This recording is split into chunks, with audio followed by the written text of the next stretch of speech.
Ham like ham or ham with two M's, like the beer? We're ham fans. Okay, we all should know. It's just Fans of the ham. Yeah. And what's his name? Slade Ham. Yes. Is he a guest today on SlapperCast? But yeah. Excellent. It's our first guest today, our first caller. First caller. First and last caller. Yes. We need to have a call-in show someday. I know. I was thinking that How wacky would that be? We should do this live today. We should do a segment of it just for. Chad, what episode is this? He's not. He's not telling you. He's not telling us. It runs to the 70. Hey, Slade. There he is. What's up, brother? How are you? How you doing? I'm good.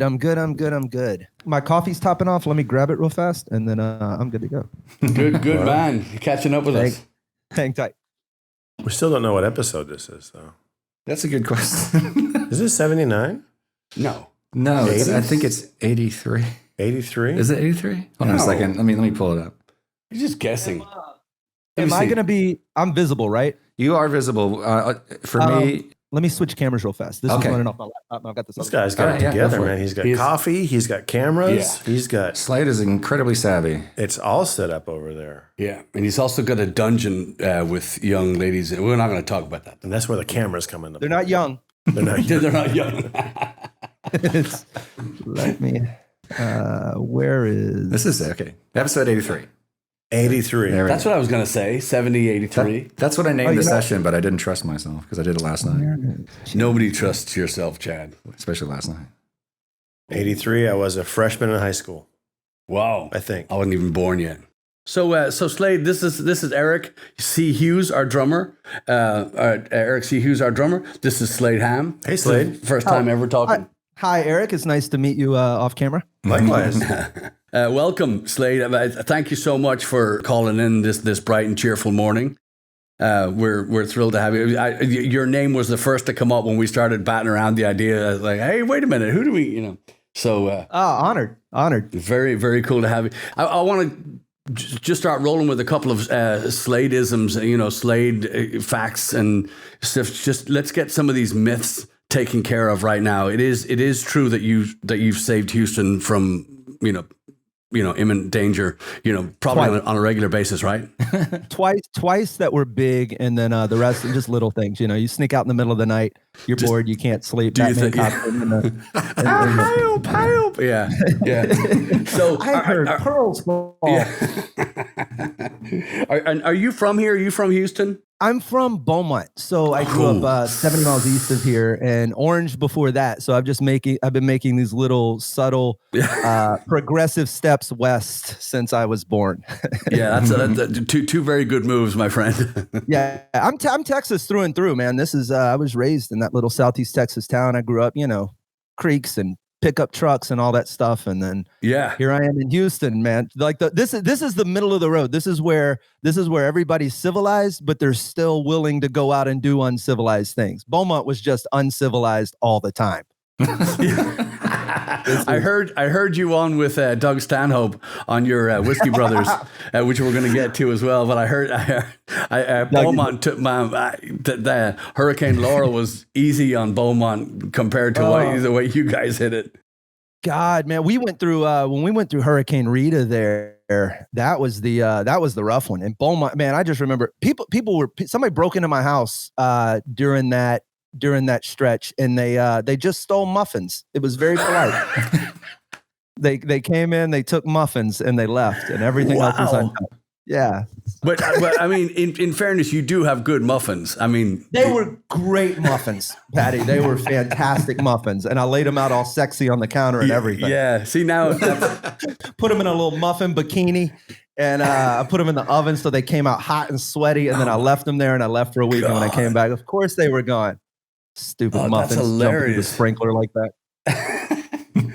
God, now all I want is Vaseline and muffins. God damn it! All right. So when did you come to Houston?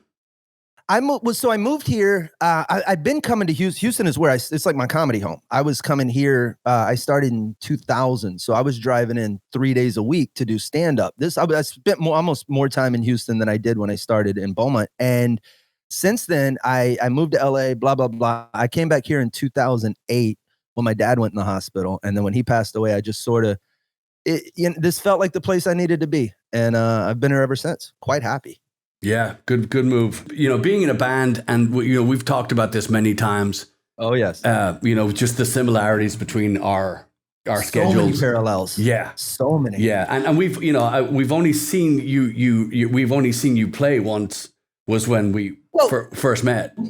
We overlap, like it's you guys. We're all working weekends. There's I think in the history of us knowing each other, which has been a while, I've probably been to 3 shows. It's just Fridays and Saturday nights. That's where we're on our own stages. Yeah, suck. Now, are you and obviously with the shutdown, you're stuck home as well. Are you using this for any? I have been busier in the last 6 months than I was in the previous 6 years. And I know how I work, I think it's the trick. I've finally figured, I've never been left to my own devices like this for this long. Like you're never just left with your head. I average 20 countries a year. That's how frequently I'm on the road. And you guys know as well, man, we're in cars every week. We're traveling every week. We're on planes every week. We're on stage. You're distracted, this and that. And then all of a sudden the world shuts down. And I'm a bachelor. I live alone.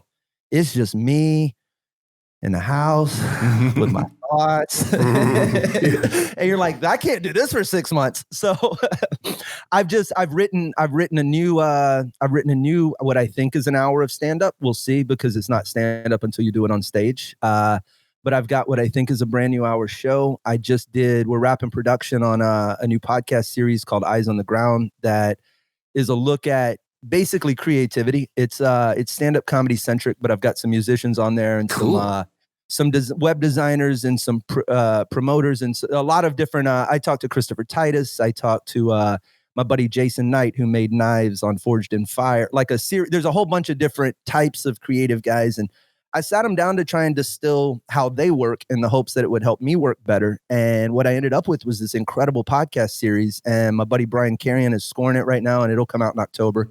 Fantastic. And then I'm about 2/3 of the way through the second book right now. So and then I'm doing a bunch of travelogue stuff. I'm just trying to keep myself active so that I don't fall into the 400-pound life on the couch that I'm likely to do if I don't. Those muffins, I'm telling you. Muffins and Vaseline, man. Yeah. I put them in the hard way. Yeah. I eat them in reverse. It's man, it can only go up from here. I love it. The parallel between you and somebody like Christopher Titus would be, what I love is your honesty. Comics that do their routine and it's nothing to do with them. Right. And I would say Larry the Cable Guy, except he's not a comedian. He's just, he's just vomiting words. But in my opinion, but your comedy is so honest, and it's just so. I appreciate that. It's the truth. We met we've told Eric this story. We met in Lake Somerville at the bike rally. Oh yes. Yeah.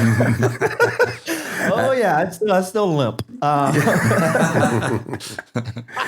if you wouldn't mind, if you would let us, if you would just tell us the limp story. Eric's on one leg today, so Oh, I'm sorry, Eric. What did you do? Yard work. The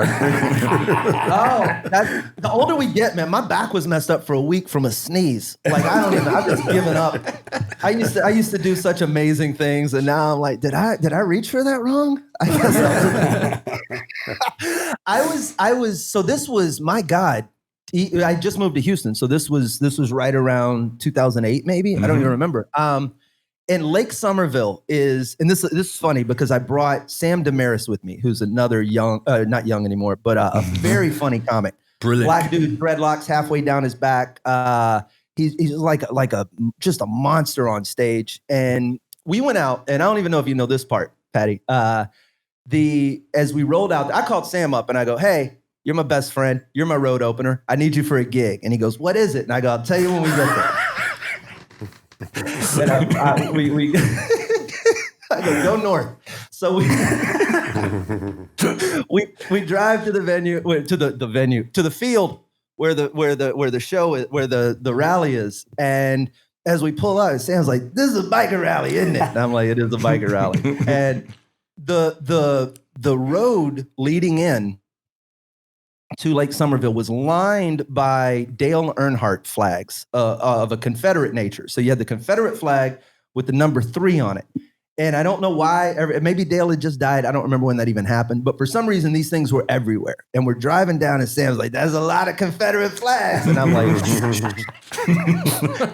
and then we get there and it's daytime. You guys played later. We were playing earlier in the day. And I remember I was like, there's no way Sam is going to pull this off. This is just rowdy bikers, and he is the only black dude within 200 miles of here.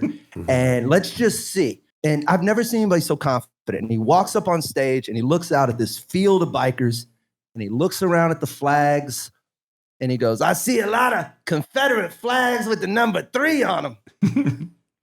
If I disappear and y'all change that to a 4. And that crowd woke up so quickly and revved the engines. And Sam had a great. I don't even know that I followed him that well. It was. And then later on that evening, you guys played, and I don't dance, but I do hop. I don't have any rhythm whatsoever. I look like a dude who just got tased.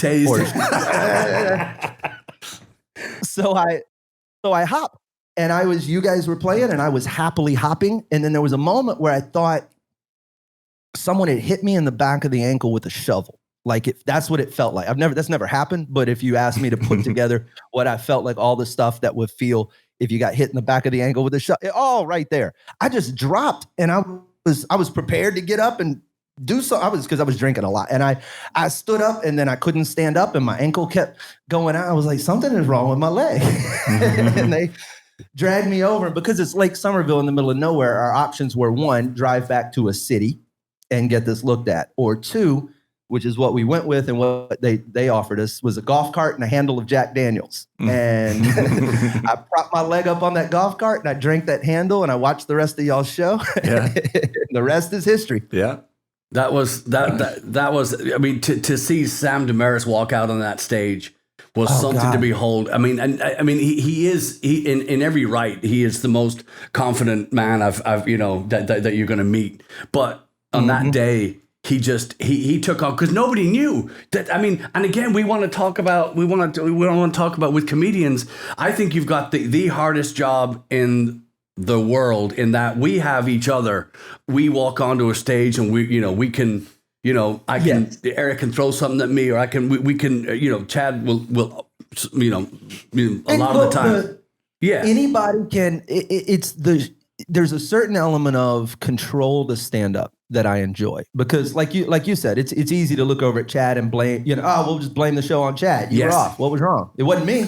That's easy to do. But with stand up, you're just up there. It's just you. And the good side, that's the, everything balances out when you eat it, you're eating it alone. But when you win, it's 100. It's a very difficult thing to explain. I mean, you guys know, y'all played solo gigs and stuff before, but when you're just on the stage and it's really working, you don't have to pretend. You're like, man, did I do this? Yeah, hell yeah, I did this. This was me. This was all me. There's nobody else up here. I wrote this, I performed this, and I little red-handed all the way through. Yeah, I still, even with that, it's still the solitary writing and then you're having to bounce this off, real people in real time and see that reaction.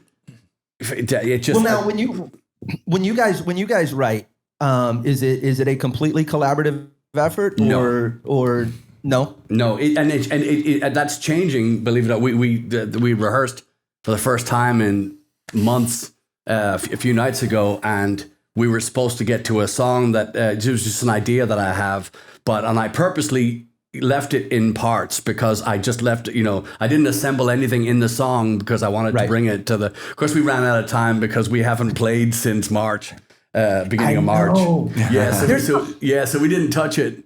We didn't. There's something too, though, this being off and the way it sort of forces you to reboot your process, because however long you guys have gone without rehearsal, and why would you? There's no shows. There's no reason.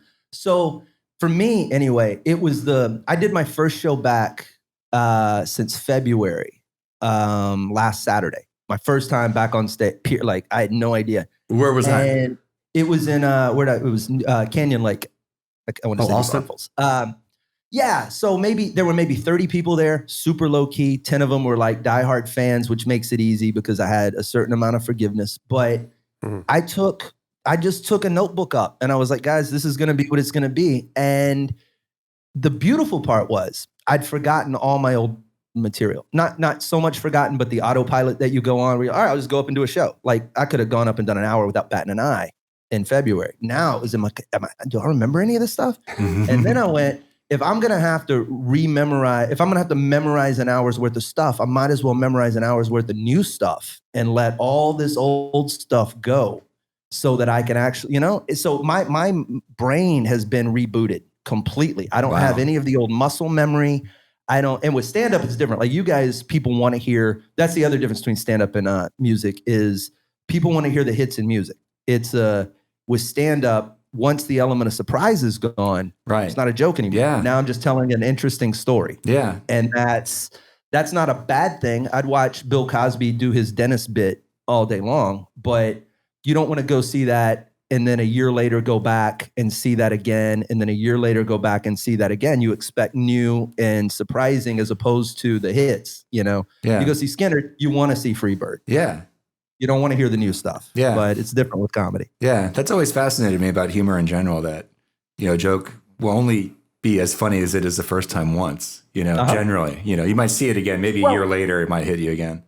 There are different, it depends on the joke structure because there are different types of, there's like 10 different types of jokes. That's it. There's really not a whole lot of variation on that theme, and everything from slapstick to bait and switch to paradox to hyperbole, all these different forms.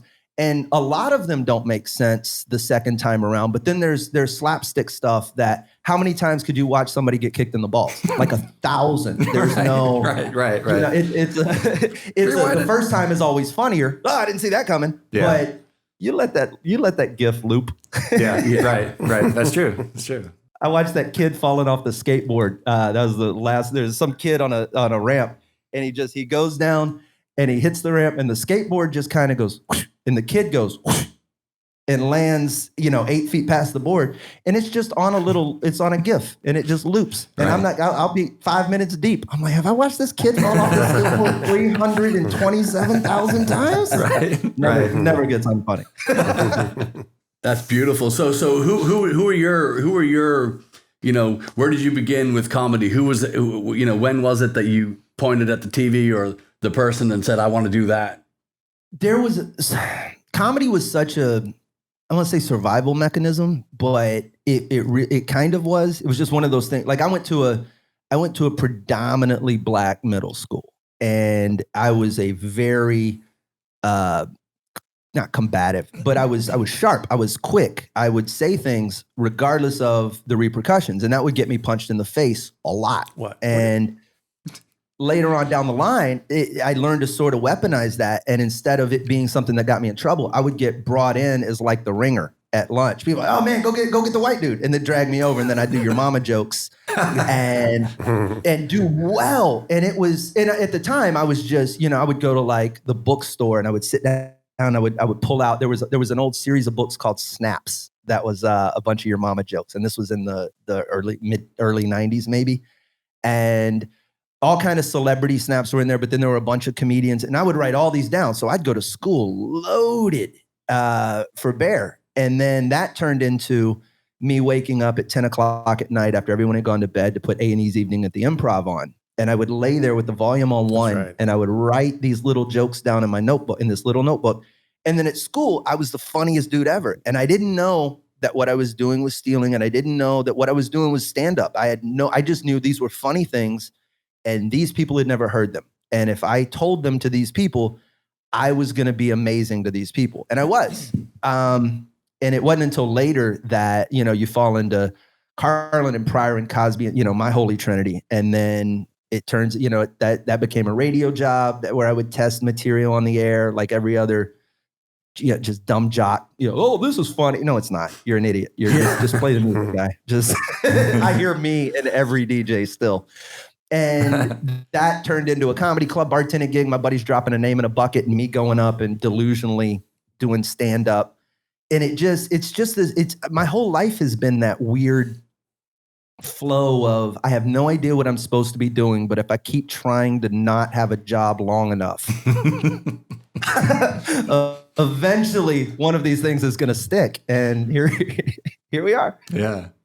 You mentioned, I saw an interview with you recently it was like last year, a couple of years ago, where you mentioned that you started your career in comedy on a dare. They put my name in the bucket. I was bartending at I had taken a bartending job at this place called GK's Comedy Club in Beaumont. And a comedy club in Beaumont at the time was way beyond its time. And I was bartending and I'd been talking a lot of trash about doing stand-up. I could do this. I could do that. Nothing. And because I'm behind the bar on Wednesday nights, my buddies would all come in and hang out. So the system was a bucket where you would write your name down and put it in the bucket. And then the host would go up and pull random names. And that was the order for the night. And I was just making drinks and I hear my name over the microphone and I look up and my friends are just laughing. And I'm like, you know what? Why not? Why not? Let's see how bad this can be. Wow. And I wish I had tape of it still. I lost all of that in a storage unit, but I know what it was. Mm-hmm. And I know that I didn't hear it for what it was. I know I delusionally convinced myself I was good at this for about 2 years. Just long enough to get decent. And to this day, anyone who sat through whatever I put them through at the old GK's Comedy Club, I feel like I violated the Geneva Convention. That's something you wouldn't do to the prisoners of war in Guantanamo. You would, if you played that out loud, they would kill themselves and then you'd be in trouble. It was horrible, horrible. But we don't know that, you know? That's Stupid amazing. Stuff. I can't even remember any. I wish I could. I have the notebooks. I wish I could find the tape because it was just trash. Yeah. Garbage. We're all garbage when we start. Yeah. So my music started the same way your comedy did then, because I bartending, I would listen to the bands coming in going, this is awful. This is awful. I can do better than this. And boy, was I wrong. It was because we don't take into account all of the, and it's human nature. So this goes way beyond just art, but all the times we look at stuff and go, oh my God, I could do that. And you don't take into account all of the intricacies of what it actually takes to do that. To me, stand-up was just a guy going on stage and talking for an hour. And that, as you watch that, that's not hard. I'm funny, but you forget that you're funny and that funny are such drastically different things. Like I knew at the time, I knew how to spike a volleyball. That's what I was really good at. You put me in a bar setting or a group setting or whatever else, and I'll sit back until I have an opportunity. And then when I see it, I just come in with the punchline. Well, on stage, you're the whole conversation. You're the setup, you're the punch, you're the segue, you're the response, you're all of that. And if you're not prepared to do that, that's the stuff I didn't think about. I was like, well, I know how to, it's the way hecklers approach stand-up sometimes. When they yell something from the crowd, they go, oh, well, I'm funnier than this guy. Well, great, yes. Up until the first objection. Like you've thought the first thing you were going to say through. And you've thought none of the rest of that through. And that's kind of how stand-up was for me. I would go on stage. I was like, all right. And then after the first bit or so, you were like, well, what now? I don't know what I'm supposed to do with the rest of this time. It's much more difficult than we think. Yeah. Wow. 100%. And half of that is too, that, getting up there and being able to hold a tune or to be able to play in time. Or to work well with the harmony, blah, blah, blah, all the things, all that aside, you can't just get up there and be a Freddie Mercury and then silence him. But you gotta be able to talk to them. You got to be able to bring them closer, or at least like using the volleyball thing, keep it in the air, keep it. Yep. And that's where I saw a lot of people just dying, choking to death, was when you had to have the interaction and make them feel like it's their night. Otherwise just watch this on YouTube. There's no reason to go to a live performance if that performance isn't going to be in some capacity different than what I can experience some other way? I mean, what's the difference? I'd rather you be present as an artist on the stage, and when something happens, acknowledge the fact that you're not just in an aquarium being watched, that you're part of this sort of, we're having a human experience together. And that's the magic of live stand-up to me. I will always be happier in a room with a low ceiling and dark lights and 300 people over a theater of 20, specifically with stand-up. There's just, you put 2,500 people, you play Revention Center versus what used to be the old Laugh Stop. Yes. And it's just drastically different. The having to wait for these laughs to go all the way to the back of the room and then come all the way back up. And the closest person is, 15 feet away from you and 8 feet down or whatever that math is. And it just doesn't feel, it doesn't feel as intimate as I prefer it to be, specifically with comedy. And like you were talking about doing, personal stuff, and it just, Give me a real human experience with these people. Yeah. And Eric is famous in this band for saying, we were talking about listening to a tape of a band playing their stuff, and it sounded like a well-produced CD. Everything was just crystal clear. And Eric said, I don't want to fucking do that. I want to play, that's exactly what again, our parallels are, they're fathomless. They just never end in our, in what we do. And it really is, it's hilarious. And for those who don't know, the Revention Center in Houston is probably, it's probably the first, it's the last step before an actual stadium, like a football stadium. Right. It's huge. And it's our probably biggest mid-level venue. Yeah. And it's just a beautiful place to play. And I had been to, that was a cool deal because I'd been to so many shows there in the past.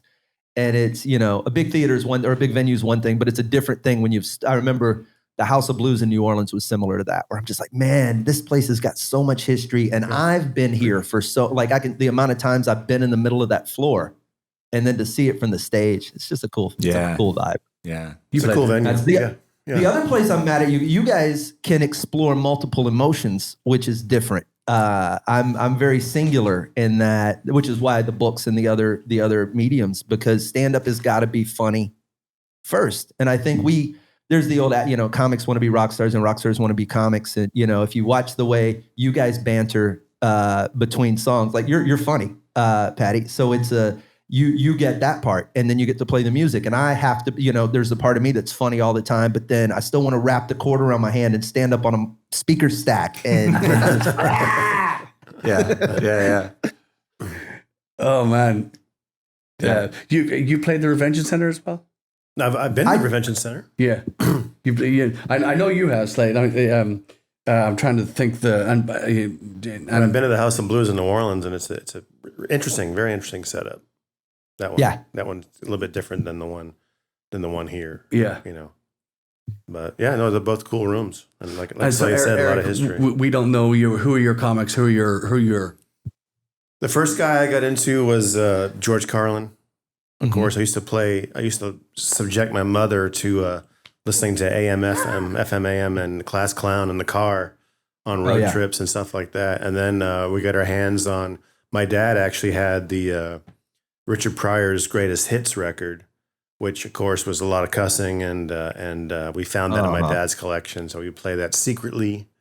And then we got our hands on Live on the Sunset Strip when that came out.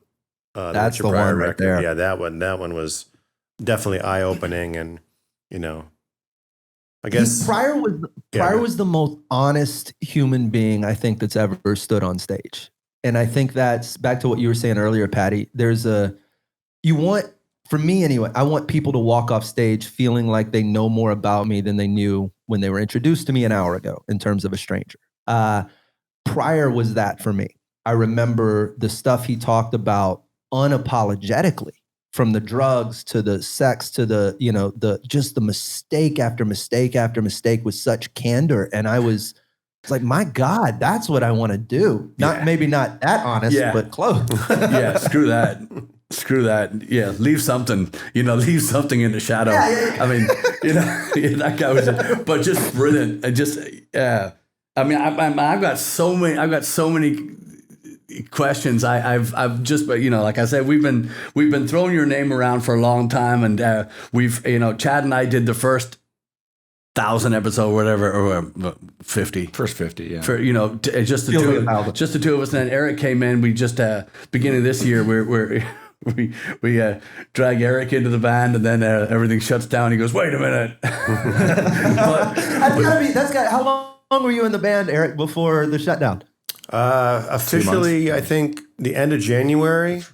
Oh, was like my first official gig was like the 23rd or whatever, that third week of January, and then we're cruising through February, and the calendar's filling up, and we got all these tours happening, and we're going to go to Ireland, which I'm excited about.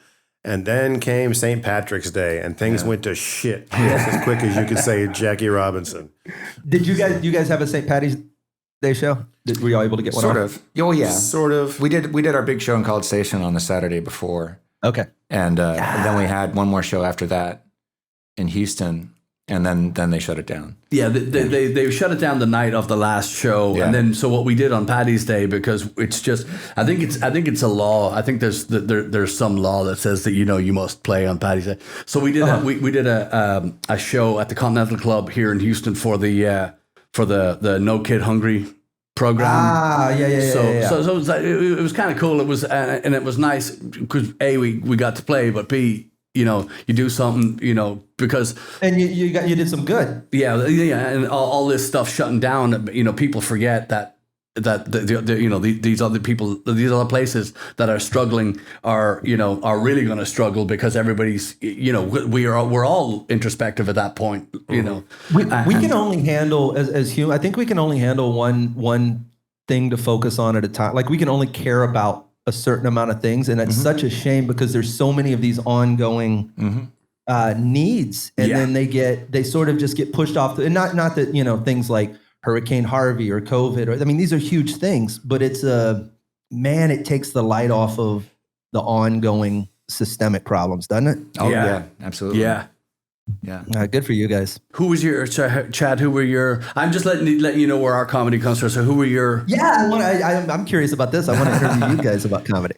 Well, I talked to pretty much any kid who grew up in the 70s and early 80s. It's Richard Pryor and Carlin. Those are the ones that everybody was quoting all the time. Robin Williams really hit me big too because he came around like the perfect age for me. It was like 11 or 12 when Mork and Mindy came out, and then he started putting I bought his very first comedy record that came out and I just memorized the whole thing. I loved him so much. Yeah. But yeah, I remember Carlin had a special that everybody was quoting where he's talking about food.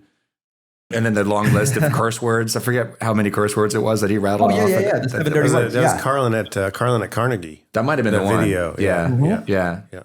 And Pryor had there was like 2 movies that Pryor put out around that same time. But anyway, those 3 guys. What about you, Patty? All those guys.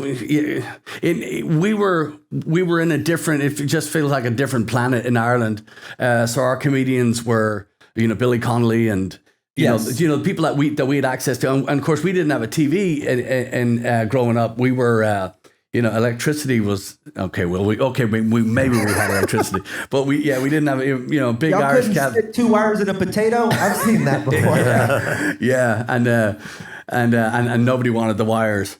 So we grew up with all these people that we were Dave Allen, of course, and I was just complaining the other night about because we didn't have a TV. I'd hear these jokes secondhand at school. Oh, yeah. So they lost all their essence. Yeah, that's what I was doing when I was bringing those jokes to school. I realized I was messing them up oh my God, the guys I took from. Like it's a 10th grade me trying to do, Eddie Izzard. It's just yeah. But now, and I have to ask you too. I actually wrote notes. This is the first time ever I've written notes because I wanted to. But I want to ask you about joke theft, and I'll see a comedian on TV or a season, and then I'll see an ad for something 3 months later, and they've done they've mixed it up a little bit. You know what I mean? They've taken the premise of that joke and they've built they used it in their commercial. And of course it's done horribly because it's done by a suit in a, somebody that thinks, oh, well, we can make that. Anyway, so my question to you is how much do you hate joke theft and how rampant is it among, when you go to do your anyway, before I spend all day spitting about how so how is it that evident in your travels? It's there's layers to it. There are to me it's the unforgivable sin. It is the absolute blasphemy of stand-up. You do this as Andy Huggins has said many times. You should be able to hit that guy in the back of the head with a bottle. Just the minute they steal a joke, just walk up and walk away. And it's whether you approve of violence or not, which I don't even really approve. That should be okay. It is but you see open micers, you'll see young guys make the mistake I did when I first started stand-up, which was just, you don't understand the purity of it. You think that that comics just go up and say funny things for however long they're up there, regardless of where they came from or their pedigree or any of that. And then you quickly are corrected of that behavior. Someone goes, hey man, that's not, that somebody else does a version of that joke. And you go, oh my God, I didn't know. And then you start to hear that a couple of times. You go, I've got to get my stuff together. This is all about writing original material. And that was my first 6 weeks of stand-up corrected that in me because I just didn't know. And you see open micers do that where they flagrantly will. I remember somebody, the old Laugh Stop open mic days, which were legendary. You'd have 60 comics in there on a Monday. Whoa. And of those 60 or 70 comics, some of them were first timers. And you'd always hear you'd hear every Monday without fail, some new guy would do some stolen Hedberg joke. That was just I don't have a girlfriend, but I do know a girl who'd be really mad if she heard me say that. And everybody, all the pros at the bar just turn around and go, no. And, we'll have a talk with that guy. Yeah. But what you see more often is just almost the shared premise, the parallel thought. You'll see jokes that comics being so lazy that they don't care that the joke they're telling, they know has been told by 100 different guys. Mm-hmm. There's a reason that you don't see, when Bill Burr or Chris Rock or one of the current greats puts a special out, there's a reason you don't hear a Tinder joke. There's a reason you don't hear that things like that don't come up in their sets. You've got to be willing to do something that's so inherently you that even if they did steal it, they couldn't pull it off. That's kind of the way I look at it now. Yeah. And but you see, to answer your question, Patty, it's prevalent, but not amongst the pros. There's just everybody, the headliners that are working, it just doesn't happen. The aberrations you see, like a Mencia or somebody else, he took Cosby's Hi Mom joke, one of the most legendary bits from one of the most legendary albums ever.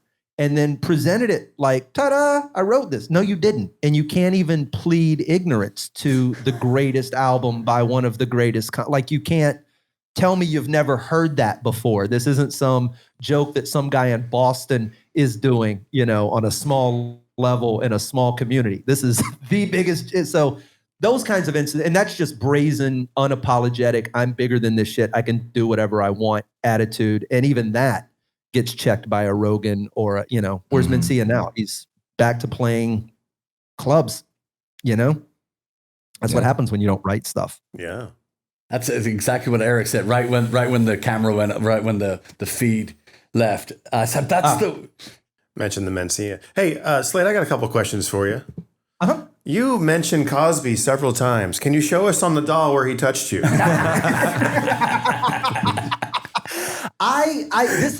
It's a tough one for me because obviously I despise everything about who he's turned out to be as a human being. That is unforgivable. You should be in jail. I don't want to hear anything else you have to say. However, the separation between the art, and I struggle with this with musicians and paint. We hear about our heroes all the time doing this horrible stuff, and for me, I can't take away it's like if your father or somebody was found to be, a horrible bank robber, had this entire career of criminality that you didn't know about, but he raised you and he gave you these skills, and he did the positive stuff. Yeah. You can't take that part away. Right. And in terms of storytelling and composure, the irony of that. But all the things that Cosby brought to the table that have sort of taught me how to do some of what I do, I do speak of it with reverence. I just despise who he became or who he was the whole time without us knowing. You have to, yeah. My second, to answer your question, Eric, the left leg, upper thigh. Excellent. My second question is, with the pandemic going on the last 6 months, I know it's kind of changed anybody who's creative. It's kind of changed how they approach. I think you mentioned this earlier, how you approach your creative process. I'm going to assume that maybe before you would take jokes out and kind of rewrite them or rework them as you watch audiences react to them. But yes. How has that changed? Because you just said you have about an hour's worth of new material. How has your writing changed in the last 6 months because of what's been going on? It's what you mentioned earlier. My process in general is to when things happen. When I first started, the conversion process was very long between identifying something as possibly funny, writing that down, massaging it, and working it into figuring out what is the premise and what is the actual setup and which part of it's actually funny, and then a punchline, and then taking that to the stage and reworking and trying and trial and error, because ultimately stand-up is only stand-up in front of an audience. There really isn't a way to test drive that in a recording studio or in a rehearsal space. So before, I'd have a loose idea. I'm going to be on stage 7 times this week. So you go up on Thursday, you riff the idea out, you see what happens, you listen back to the recording, and then you go up Friday and do it 2 more times. And by Saturday, it's kind of become a joke. Now it's just sort of, ideas I had in March are still just sitting there. Ideas I would have in May are still just sitting there. There's no chance to really get them up on stage and see what they're made of. That's where all the good punchlines come from. You sort of get in this flow state where the setup's there, you have one punch, and then you get to just free associate with this crowd. And that's where all my great punchlines really do come from. Right. And I don't have that right now. So all I can do is I'm writing it down, and then I'm having to run it in my own voice, which is different than the voice I write with. They're I'm more verbose on paper, and I can't do that on stage. And that's the stuff that just doesn't happen until you get up there. I'm like, that word would never work. Why would I think that word would work? And it doesn't matter that I've been doing this 20 years or not. On paper, my dumb head still thinks that works, because I need comic me to say it out loud and go, see, I need that element. It's weird. It's very weird right now. But that show, I did that show last Saturday. I did 100. I did an hour and 13 minutes, and two jokes were old. Everything else was completely brand new. And I'm just up there with a notebook, and it feels awful sometimes I used to yell at young comics about notebooks or set lists or things. I would tell them, I would go, if you don't care enough about your material to learn it, why should the crowd believe in it? That was always my attitude. It's, what are you doing up there with cheat sheets? We're the same with music stands on right. Yeah, it's the exact same thing. Except if you guys sat down and wrote 12 new songs over the last 6 months and you never rehearsed it all, and then tomorrow night you had a show, you'd be forgiven if you went up there with I need to remember that this is G, C, and A, because who knows, or whatever. It's the lyrics or would you guys just go wing 12 songs now if you didn't know them? Oh yeah. It really is. It's like having the just, to me, I'd much rather wear a tutu and well, the idea of winging songs, we call those gigs. Yeah. It's like with everything else we're talking about, you have to be brave enough to fail, Well, yes, but then this goes back to the differences or the similarities or however you want to look at it. But with you guys, if things get if you guys fall apart completely in the middle of a song, you can just sort of keep a bass riff going, and you can sort of keep the drums going until you guys pull it all back together, right? Yes. Yeah. Yes. I can't just say words until exactly. Yeah. Yeah. While I tread water and the table. So y'all like cats? Yeah. That's exactly because we've done that. We pride ourselves on the fact that a song has never train wrecked into an end. You know what I mean? Like, right. You never hit a wall. Exactly. It smashed into that wall where you kind of have to get up and find everything again. We've never done that. However, we've come so close that they go, "Hey, what was that jazz thing that you guys, you broke into that little bit?" I go, "Yeah, that was rehearsed." And then the other side of that was this is going back years. We had this one song, and you're a Pogues fan, and yeah, and it was this real pretty Pogues song, and right in the middle of it. We were in rehearsal one time, and I just went gug, gug, gug, gug, gug, gug in the guitar, just right in the middle of the song, and I said, "Hey, let's put that in." Mm-hmm. And everybody looked at me, and they're like, "You're a fucking idiot." And I go, "Yeah, we know that, but let me just put this in the song." And I remember we did it. The one time I can remember it as clear as I'm sitting here was in Austin, and we were playing, and we just got to the section of the song, and it was I said, just follow me, don't go, don't just hit that, and we put this. Death metal bands would have been afraid of it. It sounded so awful, and we put that in the middle of the song, and then when my guitar neck drops, we go right back into the song. And nobody noticed. Nobody got it. No, and I'm telling you, they're staring at us. They're dancing and they're bobbing. They're drinking. They're having a good time. We put that in the middle of it, and we came out of it. So they just accepted it as part of the song. Yeah, as part of the song. Yeah. It's the most. It's a crazier thing I could have imagined. But you know what? The crowd in those instances, because all we are doing, if you just strip this down to its essence, we are the conductors of an emotional orchestra is basically what we're doing on any given night. Whether you guys are doing it with music or I'm doing it with words or I'm leading them through laughter or whatever that is. And the audience gives this weird sort of sense of surrender to that they are there to be led by us, and we are by nature going to do everything 100% right. So even when you drop that in there, those people just go, well, he must know what he's doing. Right. Clearly, that must be intentional. That's what he meant, right? And then they just dance on and forget about it. Nobody drives home. Well, what the hell was that? there may have been one person that, but again, when the herd is looks like they're satiated, and like you say, they say, well, they sure as hell think they know what they're doing. But yeah, anyway, so I'm just hypnotic. I can do this. I don't want to interrupt. I can do this. I can do it with jokes where if I set you up with enough of a rhythm, the next time I come back around and do this, the joke doesn't even have to make sense if I put the word where the punchline goes. You're in hypnotic state. You're doing. I mean, that's a perfect night, really.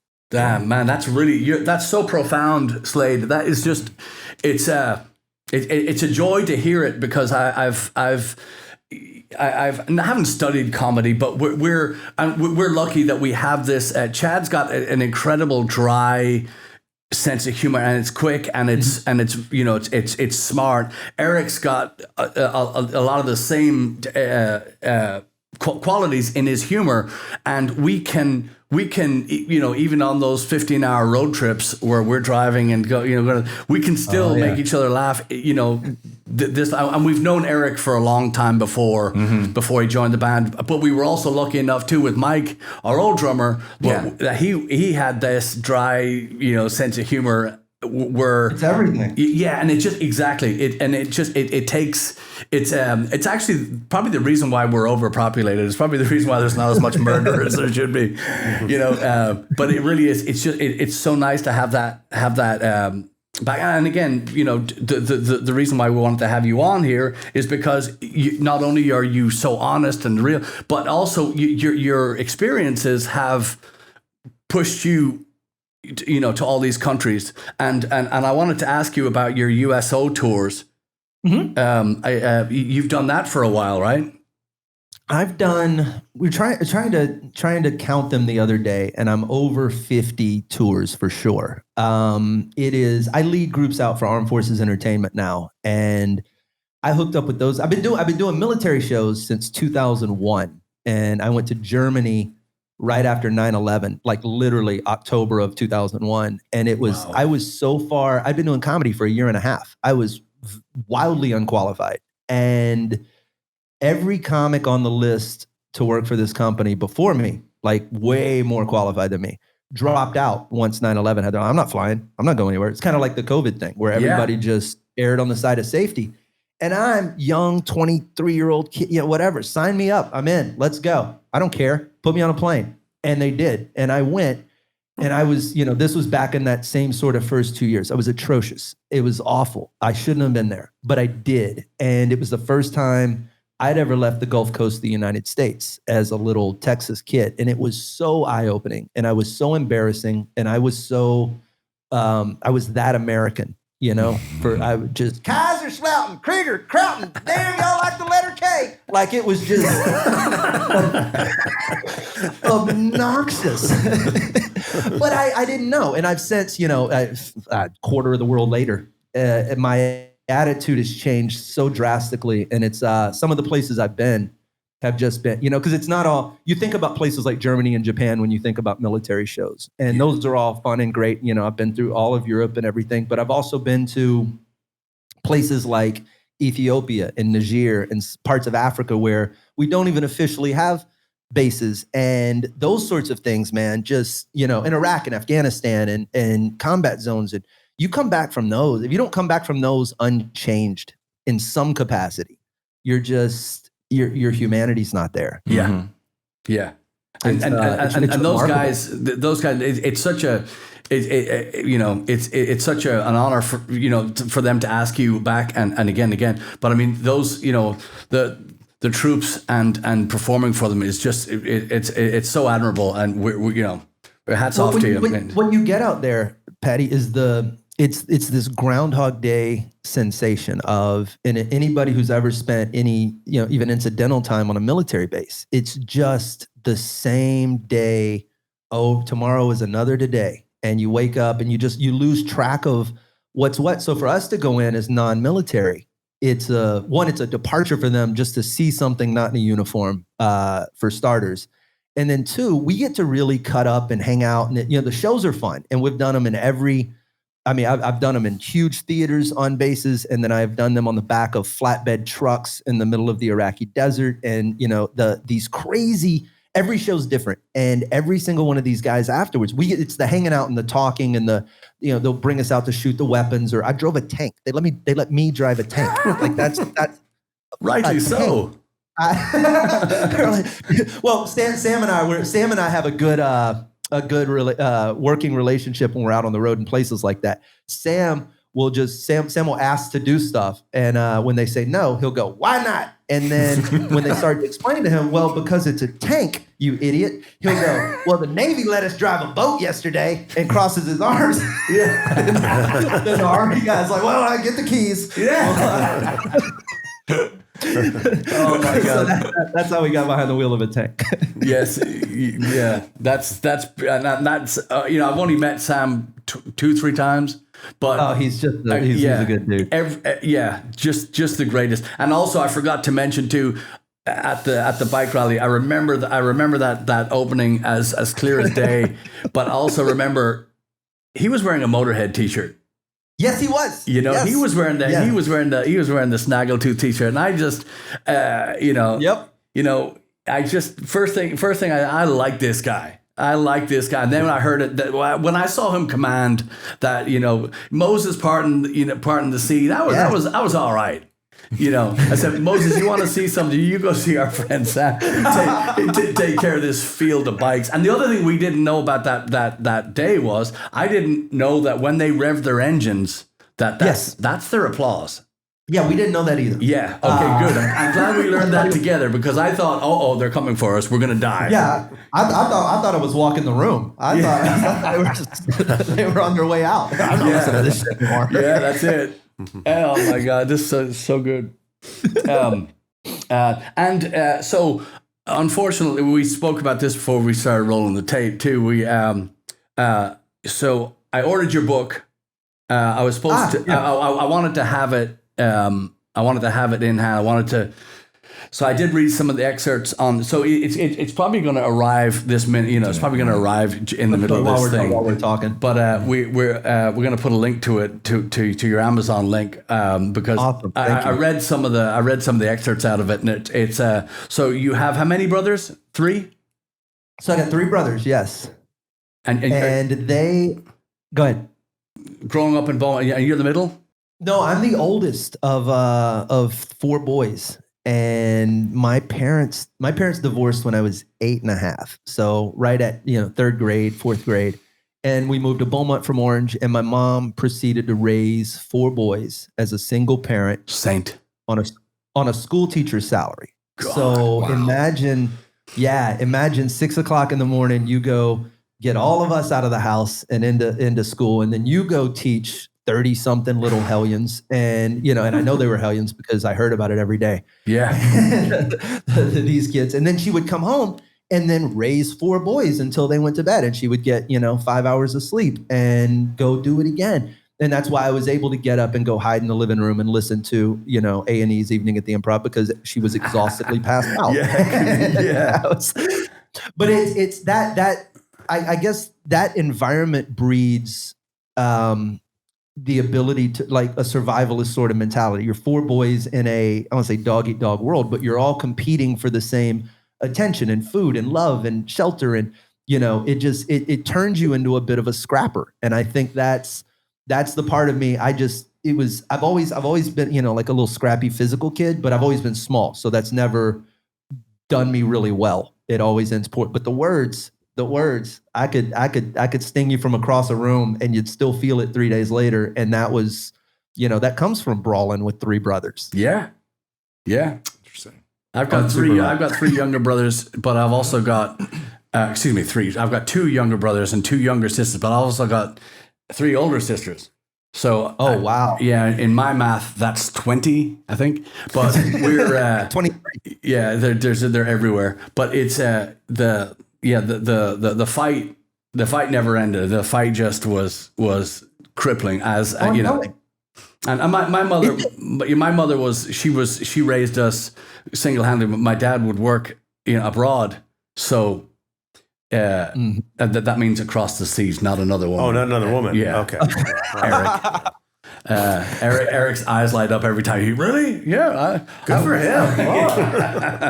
No, but so there was I'm dying to read the book, and the next SlapperCast we're going to be talking about it too. So it's a lot of fun. I wrote it. It's stories from all over the world. It is probably most of them from my first 10 to 12 years of stand up, but it's somewhat linear. I talk about my dad's death in there. I talk about the ongoing brawl with Dustin Diamond. I tell the story about beating up the little person. There's a lot of fun stuff in there. There's a lot of fun stuff in there.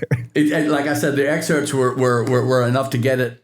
I just wanted to be, I wanted to be able to spar a little bit on that, but to be continued.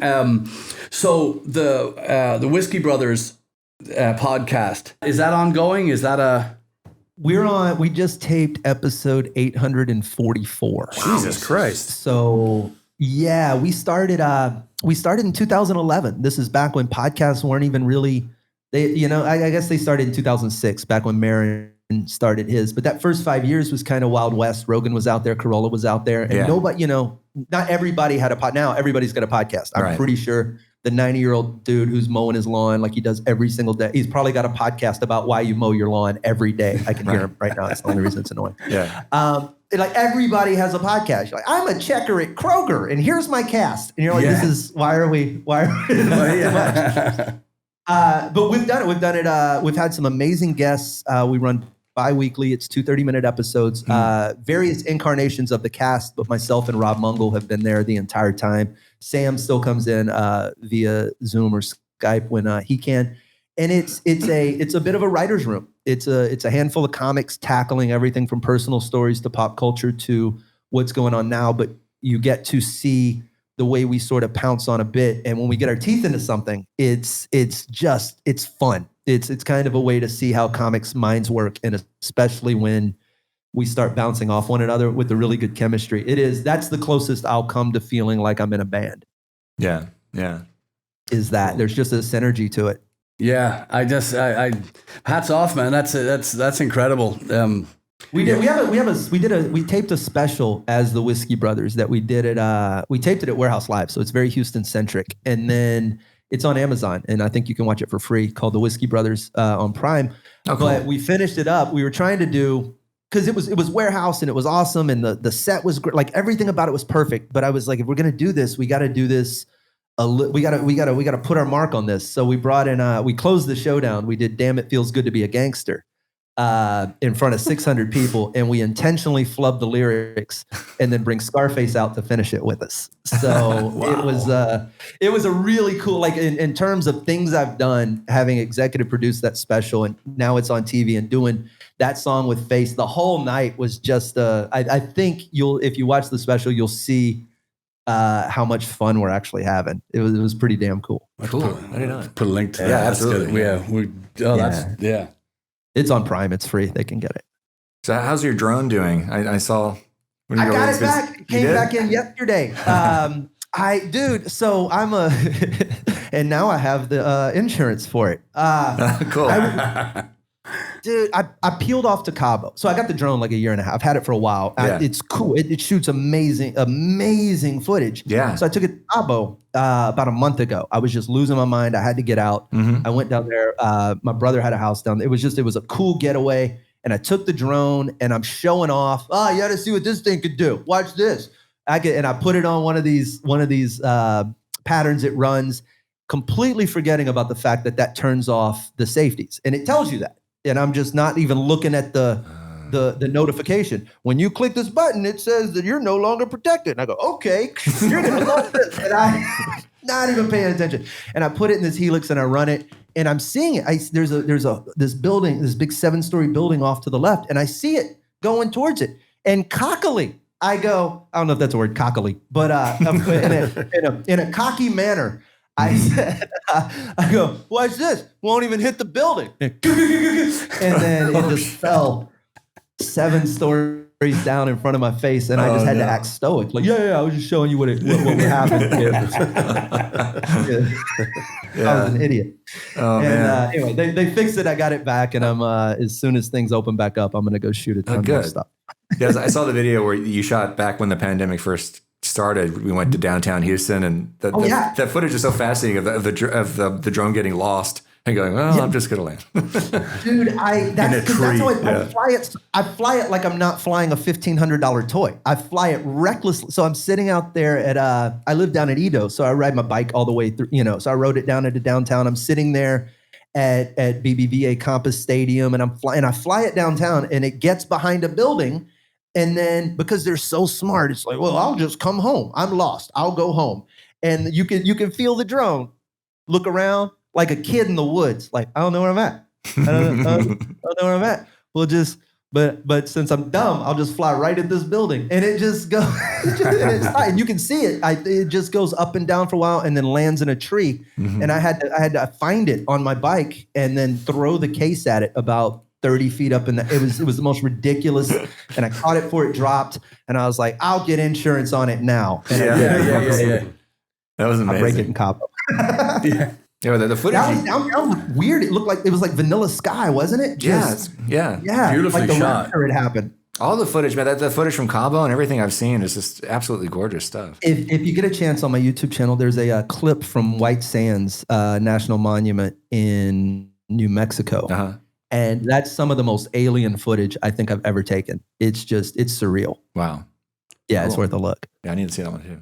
Yeah, we haven't talked about it much, but Slade is an incredible photographer. I shoot everything on my cell phone. Yeah, everything on my cell phone. Wow, 100% on my cell phone, and it's all because of pack weight. Like everywhere I go, I don't want to carry stuff. I'm lazy. being the biggest part. So I shoot on the cell phone. I'm a decent editor, but the film stuff has been the most fun. Was that Thunder? Did you guys? I think so. Yeah. Did you hear that? Yeah. I did. Are y'all next door? We're not far away from you. I don't think. I guess not. We'll time it. Maybe we can triangulate our positions based on counting seconds between thunders. Whatever I was saying. That. And art too. You're quite the artist too.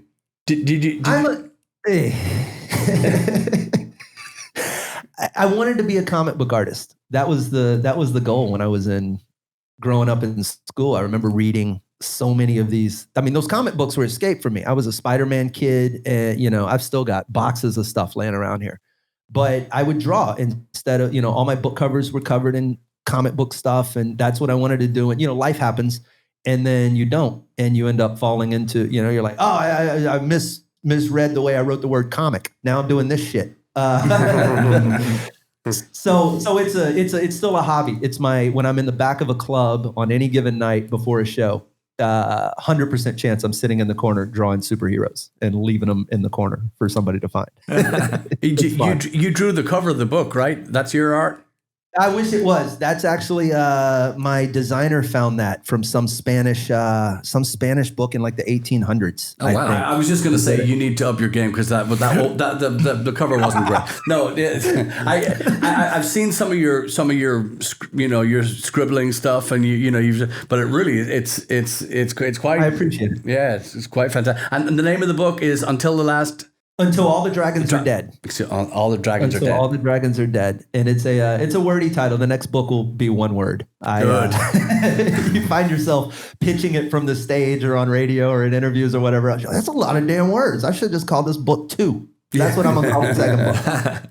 2. Yeah, so we're gonna link to that because I've like I said, I really enjoyed what I've read so far, and I was hoping to. There's a lot of road stuff in it too, man. I think you'll dig it. It's a good throw in the van and read as you travel kind of. It's a good airplane book. Excellent. So you have a show coming up too, don't you?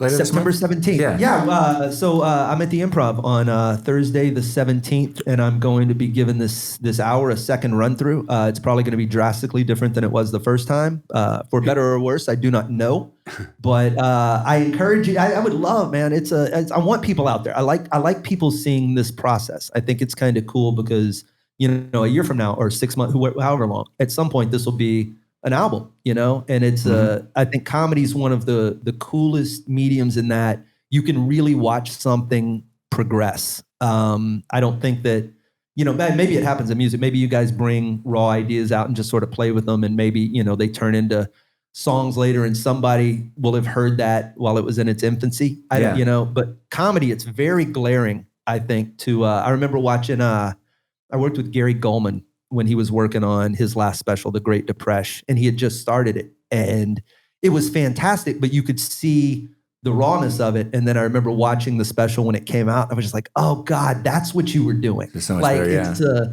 it's meant because you start to see the setup. You can't, I don't know, like when I'm watching a comic, I don't know where they're necessarily going every time.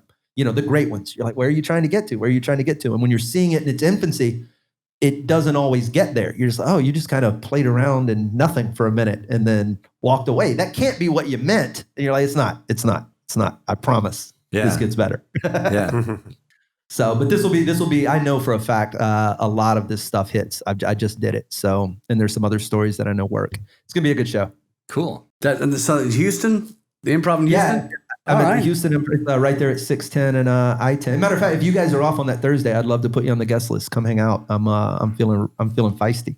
Well, I put a note on there because it so happens that the gig that we didn't have on that day canceled, so we have extra no shows on that day. Well, give it 2 weeks, man. This could cancel too. It's changing by the hour. Yeah.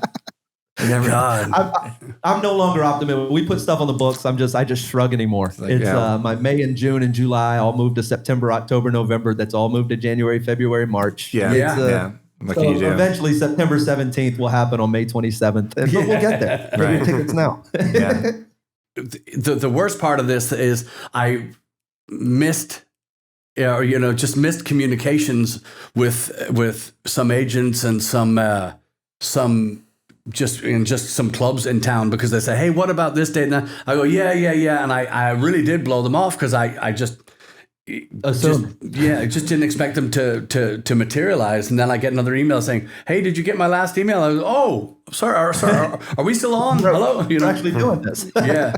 So I've spaced, and we're it's tough because it's you say yes, we say yes to these gigs, and then you prepare, but there's such trepidation. Like, what if this isn't going to happen? And you can't act like it's not going to happen. You got to fully prepare like it's going to. I have to act completely as if the 17th is 100% a go, even if on the 16th. And this is a rescheduled date. We were going to do it originally, I think, in June. And 2 days before the gig, that's when the mayor put the lockdown notice back on. And so you just, and you're like, I was ready. And I don't know if that was June. Yeah. Now it's September. Am I ready anymore? Who knows?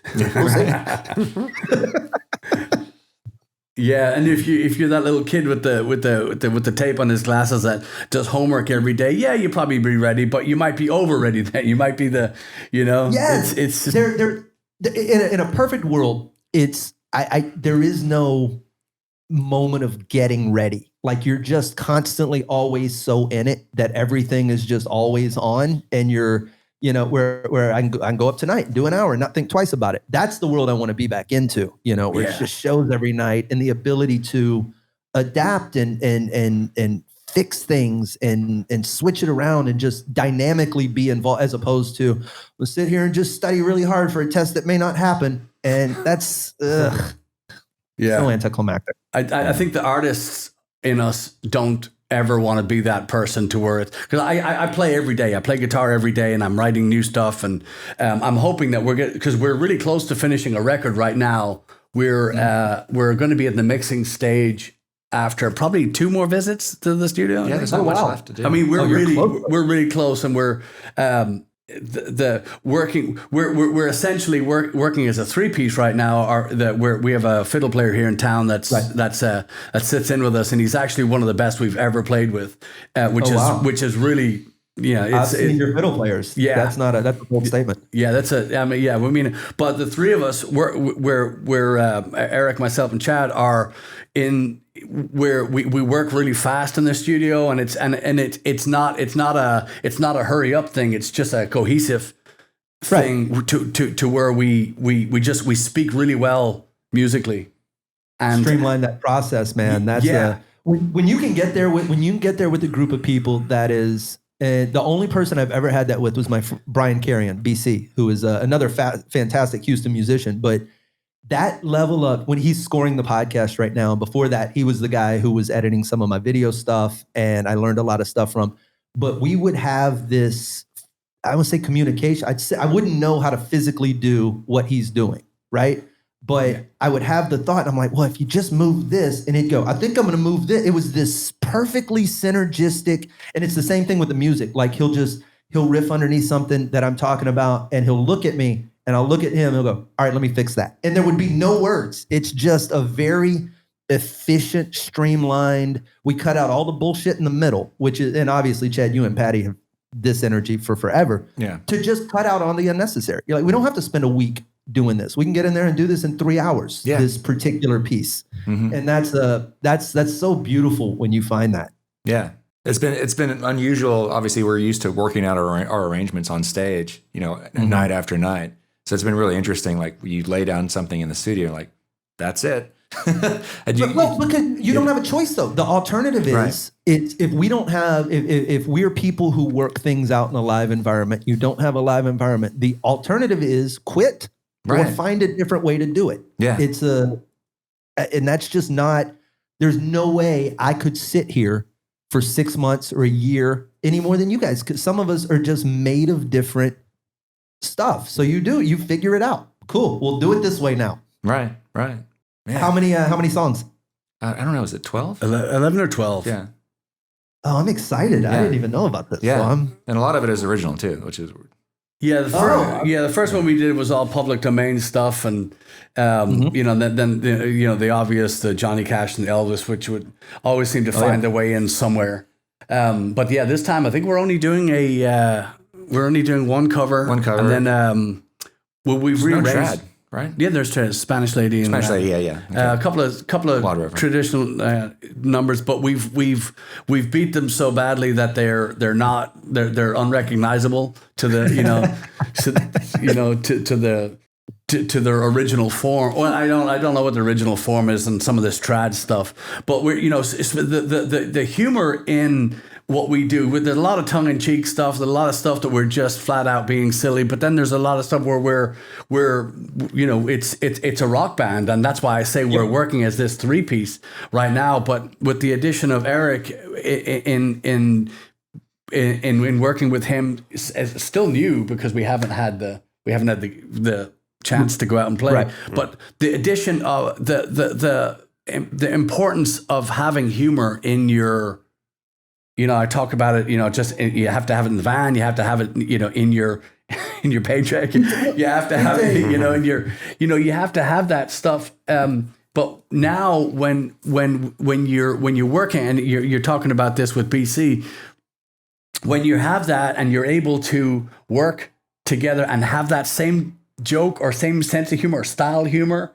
it makes so much, it's everything. Well, when you look at what humor is or comedy is, and generally it's a tension breaking device. That's what makes something. You build tension and then you release it, and that's generally the mechanism that makes humor work. And when you're utilizing that in places, you do it, on stage all the time. Any of that banter in between, or even in our interpersonal relationships and conversations, when things get tense, when there's that moment of, where everybody, that next thing that comes is so vital, and you have to have people who can do that. You have to have some. It's when my dad passed away.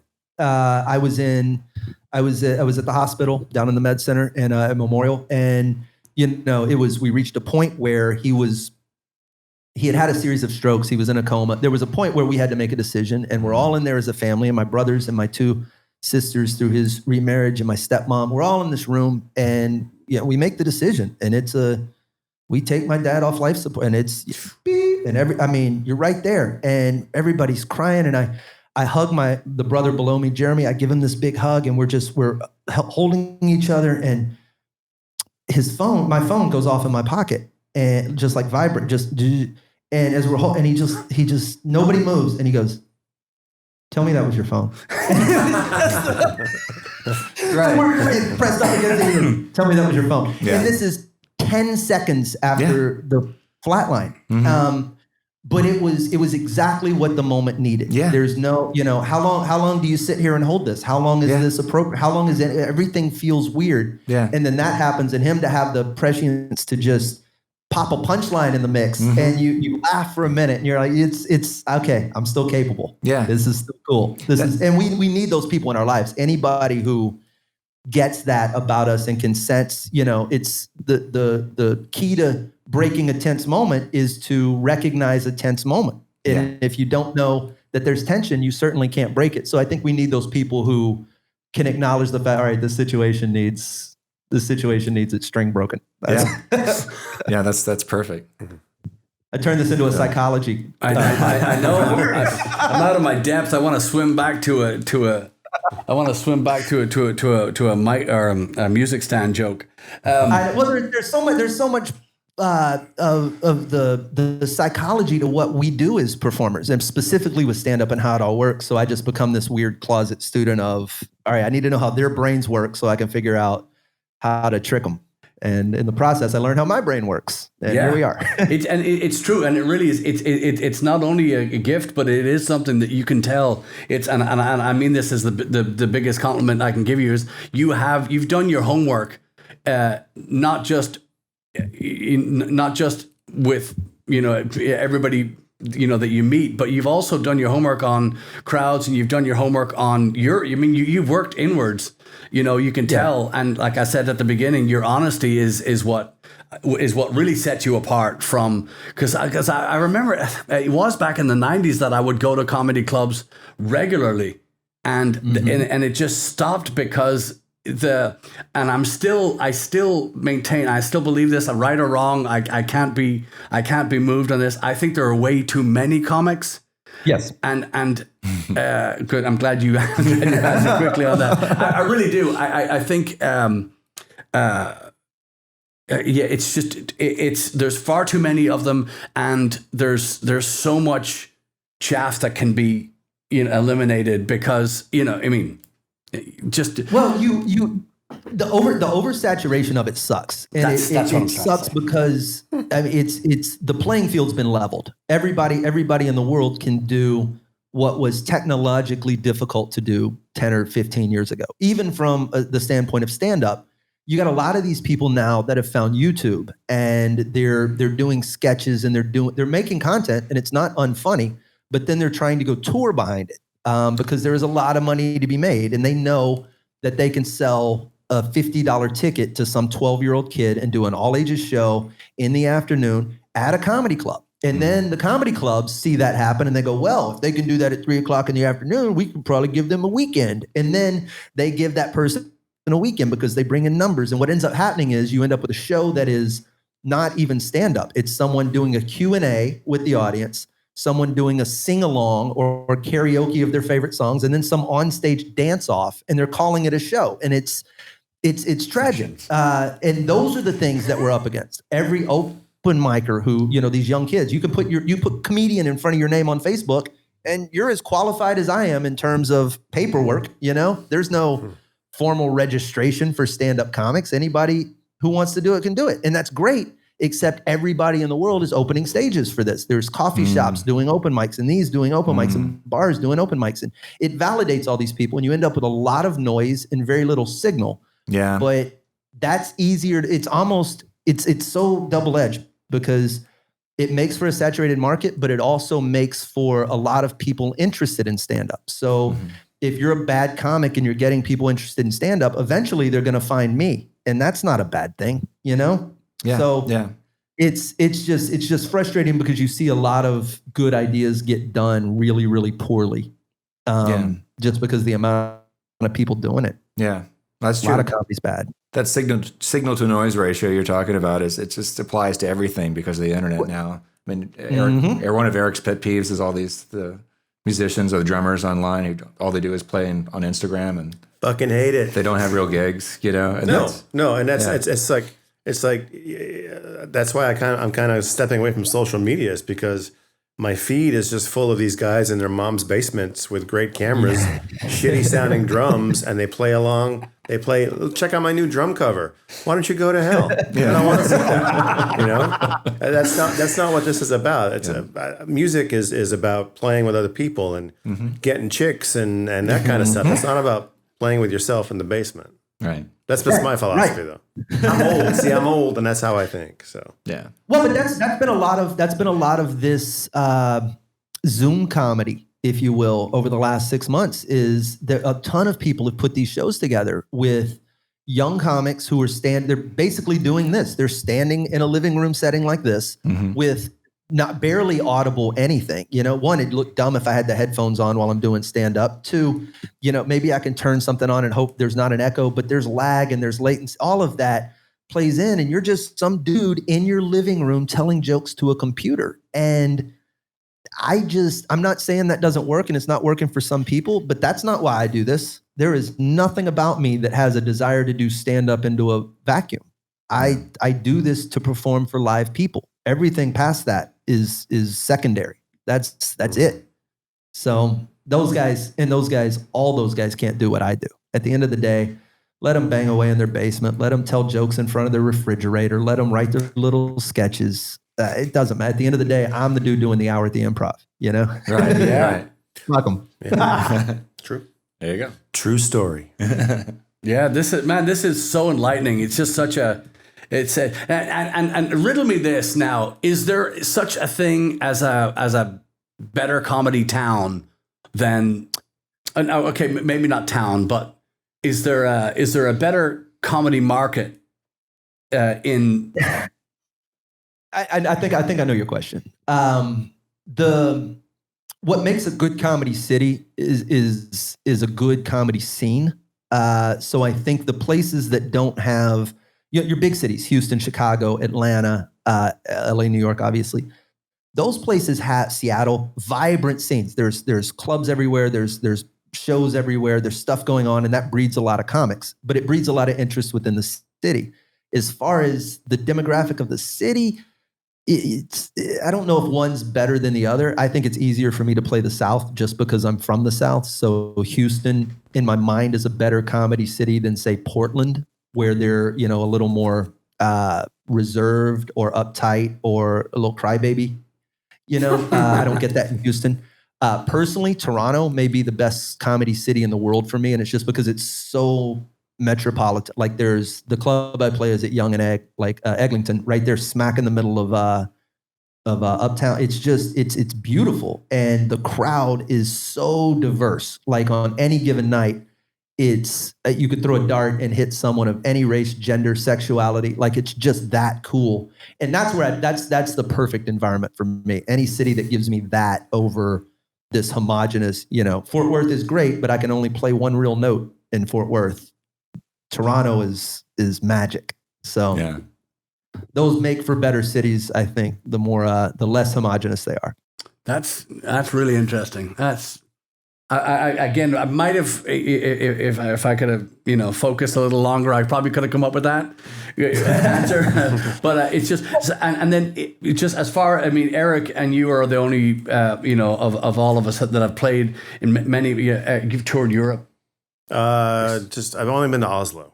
Oh, Norway. I thought it was a. No, tour. I love Norway. It was nice though. It's nice over there, isn't it, Slade? Yeah, Norway is when it comes to different ways to be, the Norwegians are just, they've got an entirely different business model. And that was very eye-opening to me. Like, and I'm not mistaken, maybe you can help me out here, Eric, but I think you can if you go to school there, like the way they treat failure, for instance.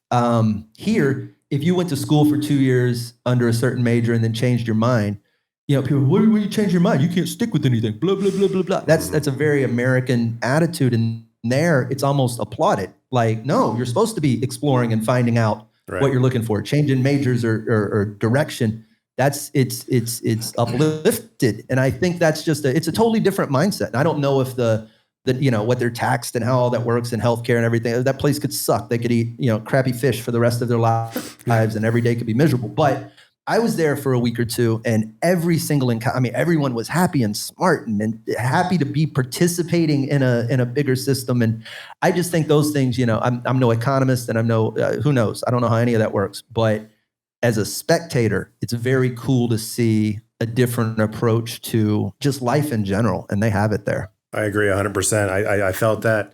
We were there for just a long weekend playing a festival, and we had a chance to run into Oslo for about 24 hours. And just everyone was super cool. They were super chill. You said you were from America. You said you're from Texas, and it opened doors for you when I was over there because they had this romantic. Texas means insane in Norway. Yeah, they had this romantic image of Texas. they had this romantic image of what Texas is. They still think we ride horses and shit over here, but And I'll tell them yes. Yeah. Yeah. Super nice people. And you're 100% right when you say they're in it to win it. They get paid more, but they pay more taxes. And from paying those taxes, they have a better quality of life, and that makes them happy, It's certainly a different approach from what we've got going on here, which is, who knows what it is right now. Yeah. Let's see what happens. Yeah. But I was, to answer Patty's question, I was supposed to go to Ireland this year, but somebody fucked that up. Yeah. You guys, that tour looks so fun. Yeah, because y'all do that in what, November? October. Usually October, yeah. We like to do Halloween over there where it started, show the people, and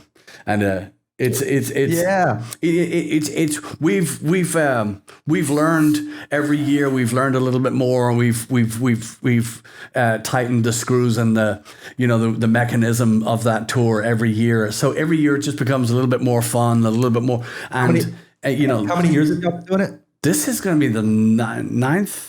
It'll be the ninth tour, yeah. But next whenever it is. Yeah. Next year. But so we're doing it ourselves, meaning we're taking off again ridding the fluff from the schedule. So it's going to be compacted. As far as the schedule goes, we're just going to tailor it a little bit more towards our tastes, so we can have a hands on and be better tour guides. I grew up there, so when we'd pull into these small towns and it'd be a linen factory started in 1703. Wow. And they're looking at me, oh, do you know this place? I go, no, I don't know this place. And even if I knew it, I would deny it. I would, thrice deny it. But no, it was we don't want to,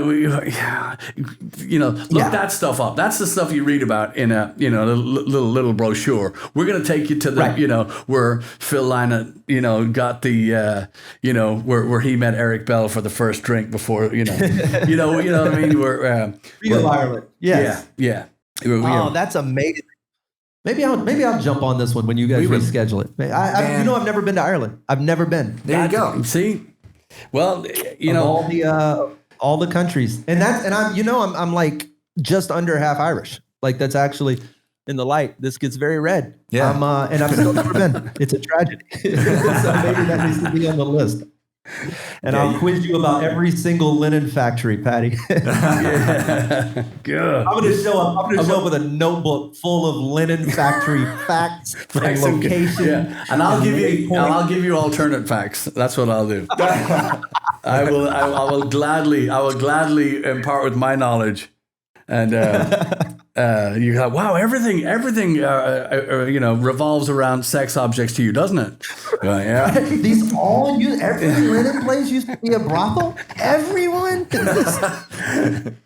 Exactly. But yeah, I tell you, this can go on and on and on. But I got to tell you, we got to. So I wrote it in my calendar as we were doing this. So September 17th. Yeah, improv. Dude, I'll put you guys on the guest list. Please come out. And, guest list. See what I'm up to, man. I'm really love to. Feeling feisty. Yeah, I can tell, and like I said, we've this is one of those, the bittersweet is that we're not working, but have time now to come see a show, because I'm on your Twitter and I see your I don't use Facebook as much as I probably should, nothing. but yeah, but over on Twitter I see that you're out, moving around and just nonstop, and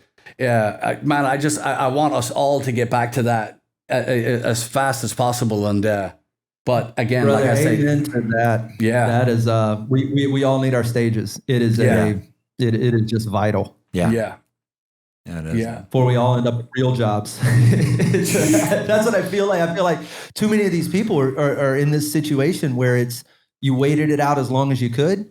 Mercifully, I've been I've set some savings aside and I prep for moments like this but not everybody's going to come out of this. And that may solve our too many comedians problem, but yeah. Yeah, and again, with bands and stuff like that, we have the PAs and we have all this, overhead, and we have to essentially you can get in there, you can, put your toothbrush in your lapel and, and board a plane, right?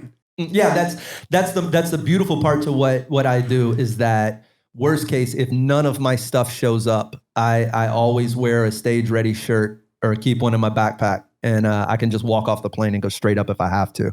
Yeah. That's you guys with the gear and the setup and it's just I don't miss that part. I happily won't lug anything around if I don't and not have anybody to blame for the bad rhythm. Yeah. No equipment, nobody to blame stuff on. Yeah. Yin and yang. Well, I tell you, man, I've enjoyed this tremendously, and I wanted to talk next time about the book and the new book too. Dude, I will come on and sit in with you guys anytime you want me. You're always a fun conversation. You're good friends. I enjoy it. Well, likewise, but we need to have you come in here. We're throwing we've done it now with a few people. We've had some people call in and whatnot. But you need to come in here. We need to have coffee. We need to put faces in it. Let's do that. I'll come in. I'll sit in. We'll drink some coffee, and then when the new record gets ready or whatever, come jump on the Whiskey Brothers, and you have to drink. We'll just we'll talk it up. We'll cut up, and we'll play some of the music. Fantastic. We'll drink. We'll drink. Yeah, dude. Let's. We record at my place. It's huge. I got plenty of space. Y'all are welcome. We record on Monday nights. We'll set something up. Muffins? Any muffins? Awesome muffins. No. Well, glazed. All right. I'm vegan. Oh, man, that's beautiful. Listen, I can't thank you enough it's like pineapples. Oh. I think I need a nap. I know. Thrown out at home. Look at how we ended this. Yeah. 2 hour great conversation. Oh, it's beautiful. It's beautiful. My friend, continued success. I'm going to see you on the 17th. Hopefully we can. Yeah. We're coming to the Improv, and we're gonna put all the links in the show notes and whatnot. And I can't thank you enough. I know that we've spoken many times on online, and also I forgot too. We were yeah. You ran across we ran across each other as I was throwing my kayak in the floods after. It was perfect. Yeah. God. And we're still due. We got a cool front coming up, man. So I'm still down for a Bayou kayak trip, and we got all kind of stuff we need to catch up while we're here. Yeah. No joke. So Slade Ham, we're honored beyond words to have you on, and it won't be the last time. We're gonna, like I say, we're gonna have to bring you in here and happily. Yeah, we get the ring set up and love it. There you go. I love it. But continued success. You guys introduce me to Eric in person on the 7th. There we go. I hope you can make it behind the plexiglass. Yeah. Yes, from a distance. the spit guard. Yeah. But yeah, man, continued success, and like I said, we just can't wait to do this again. This has been tremendously fun, and it's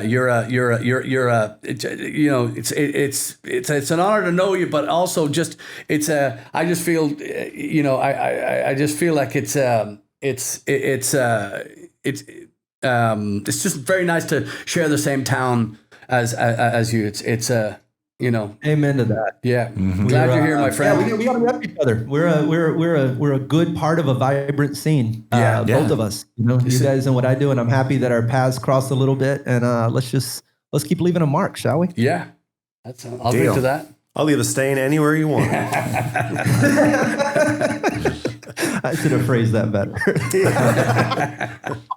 All right, Slade Ham, thank you so much. You're a gem, and we will chat soon. Thank you so much, brother. Thanks, Slade. Much love. All right. See you, man. Likewise. Thank you. Right. Peace. My birthday's the 16th, so I might see if I can make that happen. Yeah. Yeah. Be a good birthday present. Well, what a great. That was fun. That was awesome. Yeah. What a great. Yeah. But again, everything you hear is it's meticulous. He grooms himself for this stuff. I mean, life doesn't pass him by. He takes it and spits it out through a filter. And the thing that I found interesting was that he said that Slade said was it's like the guys like the Bill Burrs and the Chris Rocks and those guys are just being honest. They're not up there telling. So a guy walks into a bar, they're not telling that kind of shit. They're actually telling stuff that happens to them or someone that they know, and they can relate it to folks like us. That's real comedy. Real comedy is real life. Yeah. Because if not, it's a fucking tragedy. But that kind, and he's that kind of comic. It sounds. I mean, I don't know his stuff yet, but just from hearing him talk, he's like, I'm going to be honest about what's happening, and he's going to make it funny. It's not telling a knock joke. He's actually talking about real life stuff. Yeah. Yeah. And the well traveled sometimes just means a lot of stamps on your passport. He's well traveled in that he takes the time for every destination to become part of it. David Lee Roth always said, have you guys ever heard of David Lee Roth? He always says that his paramedic training, his living in Japan and stuff like that. Yeah. And his martial arts and he says everything that you hear is in my voice. Yeah. Everything, he takes everything to be part of his, to be part of his toolbox. And then he acts the tool, he acts the, he acts the tool? Yeah. He acts the tool. No, but you know what I mean? He takes his life experiences and he sings them through his art but Slade is that caliber of, I'm just showing you that I know you know, but I just, his comedy level is just so high, and his personal level is it's the same. He puts the same into life as he does into his art, and it's that's what makes him a real person in my. Yeah. But podcasting since 2011.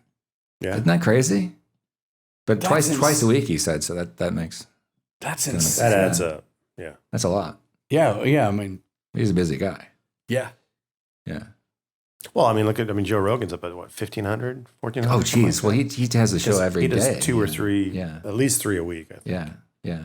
It's a thing for him. Yeah, but he's got a crew. He's got at least one or two people in there. People working. Yeah. So speaking of a crew, anyway, are you in a hurry? What time is it? It's almost noon. Right, it's just 12:15. Okay, I gotta wrap it up pretty quick here. Yeah, we can. Okay. I still got to tell my Crown Royal story. Oh yeah, but that'll be next week. Next week? That'll be next week. Yeah. Next week is this week, so I gotta. You gotta go. I gotta go. Okay, so I've been here long enough. I gotta go. All right, so let's put a bow on this right now, and we'll just all right. We'll put a knife in it. Thanks, y'all. We'll see you again next week. And and don't forget to get Slade's book and to tune in next week. And thank you for listening, and thank you for all the nice comments that we've had. We'll get to that as well next week for all the questions we had and whatnot. So we'll get to that. And thank you all for listening. We're very, very excited. And thank you to Slade, and thank you to Eric C. Hughes and Chad C. Smalley and whomever else might be listening. All right. All right. Cheers, y'all.